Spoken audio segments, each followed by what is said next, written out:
Hai semua. Pada kesempatan kali ini kita akan membahas saham Nobu. Sekedar informasi singkat mengenai profil, bisnis, dan para pemegang sahamnya.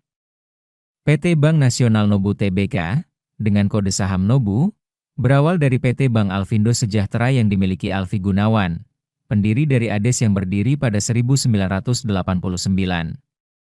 Pada tahun 2007 berubah menjadi PT Bank Nasional Nobu. Karena tak sanggup memenuhi arsitektur perbankan Indonesia, Alfi Gunawan pun menjual Bank Nasional Nobu ke Lipo Group. Emiten yang bergerak dalam bidang jasa perbankan umum dan mempunyai fokus dalam segmen retail dan UMKM ini. Menjadi bank devisa sejak tahun 2014. Perusahaan resmi listing di Bursa Efek Indonesia pada tanggal 20 Mei 2013 dan beralamat di Plaza Semanggi Lantai UG Jalan Jenderal Sudirman Kafling 50 Jakarta. Kode pos 12930. Didirikan 13 Februari 1990, sekitar 35 tahun yang lalu.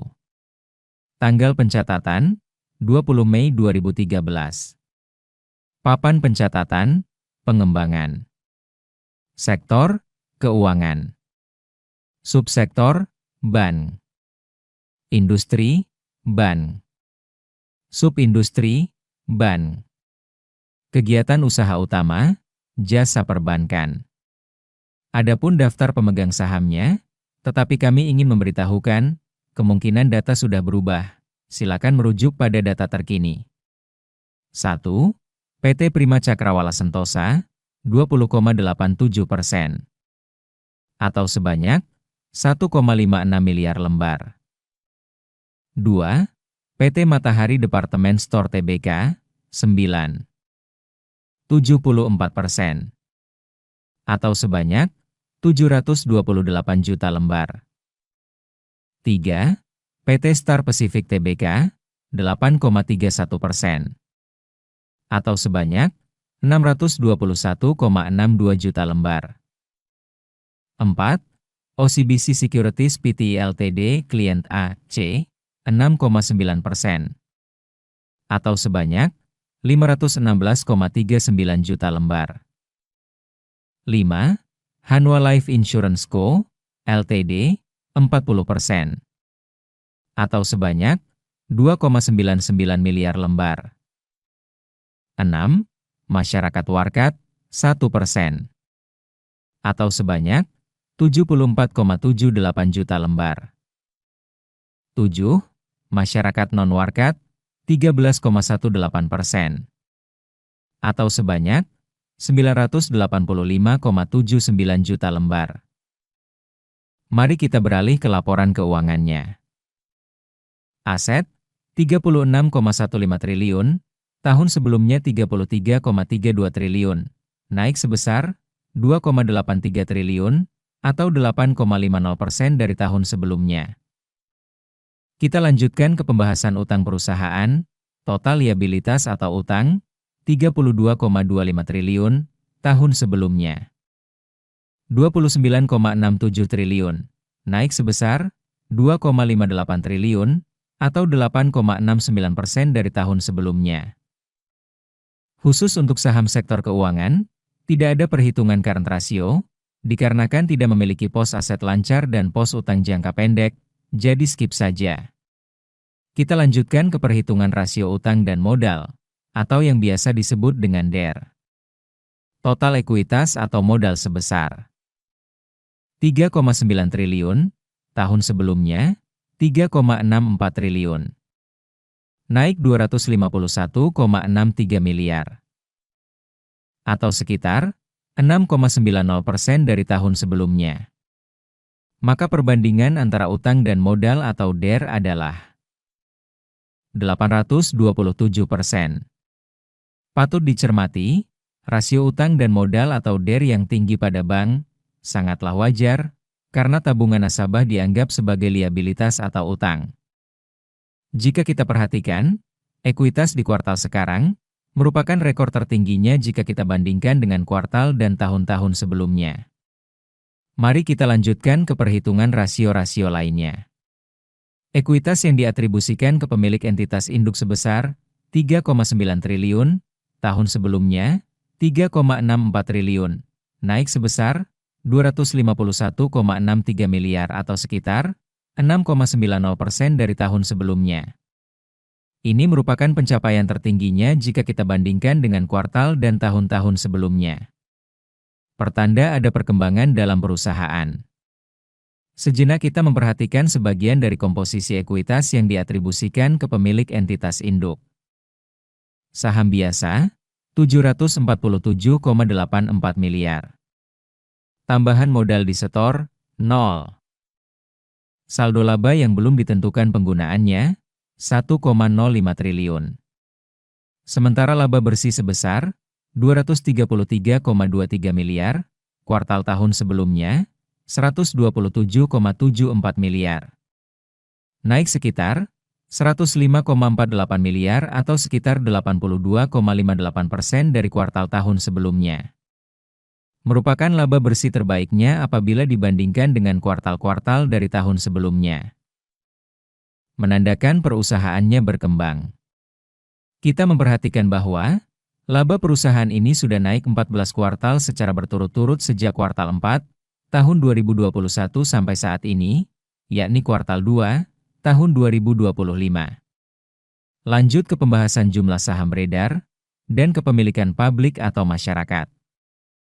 Jumlah saham beredar sebanyak 7,4 miliar. Jumlah saham beredar berubah, menandakan adanya aksi korporasi seperti right issue, stock split, tender offer, reverse stock split, buyback dan lain sebagainya. Kita lanjutkan pada kepemilikan masyarakat di saham ini. Adapun kepemilikan publik atau masyarakat berdasarkan data terkini adalah 7,56%. Tepatnya, 559,71 juta. Sedangkan ranking emiten berdasarkan bobot di posisi harga terakhir, berada pada urutan ke-391, di bawah, baik, ERAL, ITMA, dan seterusnya. Selanjutnya kita beralih ke format saham dan kepemilikan asing. Kita mulai dengan format warkat, sebanyak 74,78 juta lembar saham atau 1,005 masih berbentuk warkat atau kertas saham. Perlu diketahui, hanya scriptless yang bisa diperdagangkan secara digital di pasar reguler, sementara warkat sebaliknya.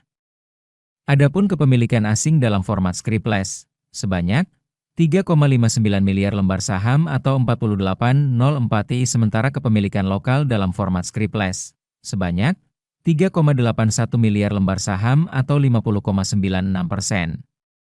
Sejauh ini bisa kita lihat, bahwasanya kepemilikan saham lokal lebih banyak, tetapi hampir berbanding dengan kepemilikan asing, dengan perbandingan 1:1,06. Sementara kepemilikan lokal terkini, asuransi, 0 lembar. Perusahaan, 3,35 miliar lembar. Dana pensiun, 0 lembar. Keuangan, 0 lembar. Individu, 458.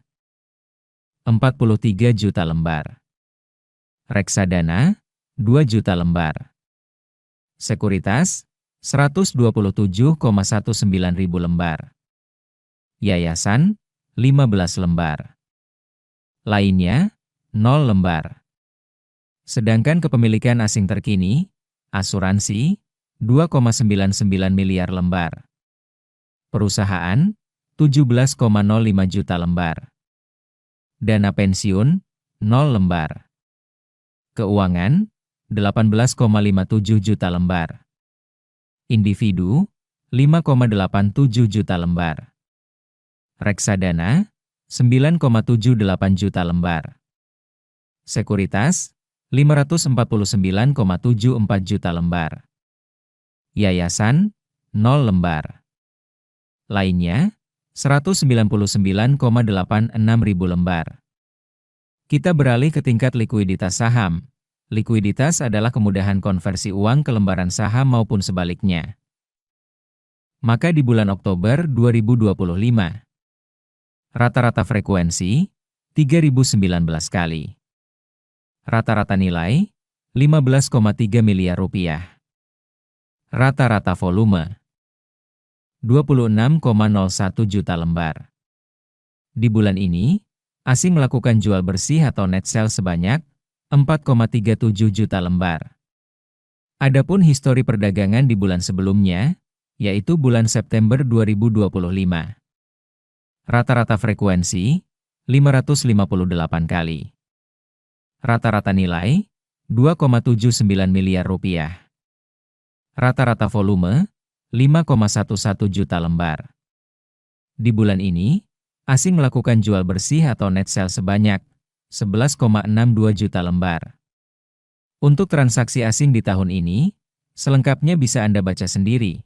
Adapun maksud dan tujuannya bisa diterjemahkan menurut versi masing-masing. Selanjutnya, kita beralih ke harga saham. Harga terakhir hari Kamis, tanggal 2 Oktober 2025, per lembar sahamnya ditutup dengan harga 590. Kita lanjutkan ke perhitungan rasio-rasio. Adapun ROA 1,29%. Merupakan ROA terbaiknya dibandingkan dengan kuartal dari tahun-tahun sebelumnya. Sedangkan ROE 11,96%. Perlu diketahui, ini merupakan ROE terbaiknya dibandingkan dengan kuartal dari tahun-tahun sebelumnya. Sementara EPS 63,01. Selanjutnya, PE rasio 9,36. Semakin tinggi PE rasio, maka semakin mahal harga saham tersebut. PE rasio berubah-ubah seiring dengan harga pasar. Adapun BV 526,83. Maka PBV 1,12. Nilai PBV bisa berubah setiap harinya, penyebabnya adalah naik turunnya harga pasar. Kita hitung harga wajar saham berdasarkan Graham number. Sebelumnya, fahami bahwa ada banyak pendekatan untuk menilai harga wajar saham. Semuanya bersifat subjektif berdasarkan keyakinan masing-masing. Lumayanlah baraya sadayana tambah sebel, daripada tidak dihitung sama sekali. Jadi harap bijaksana dalam hal ini. Adapun Graham number 10,48. Graham number diperoleh dari hasil perkalian antara PE ratio dan PBV. Nilainya di bawah 22,5, bisa dianggap sebagai saham murah. Harga wajar untuk saham ini, berdasarkan Graham number standar 22,5 adalah 864, sehingga berdasarkan nilai wajar tersebut, saham ini masih memiliki ruang tumbuh atau room growth sebesar 46,44%, sementara selisih harga wajar dengan harga saat ini, atau yang lebih dikenal dengan margin of safety, adalah 31,71%.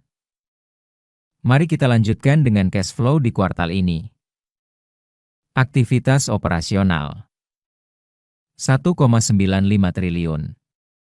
Aktivitas operasional bernilai positif, artinya lebih banyak uang yang masuk daripada uang yang keluar. Adapun kas dan setara kas 4,51 triliun. Perusahaan tidak membagikan dividen, dan tentu saja ini bagus.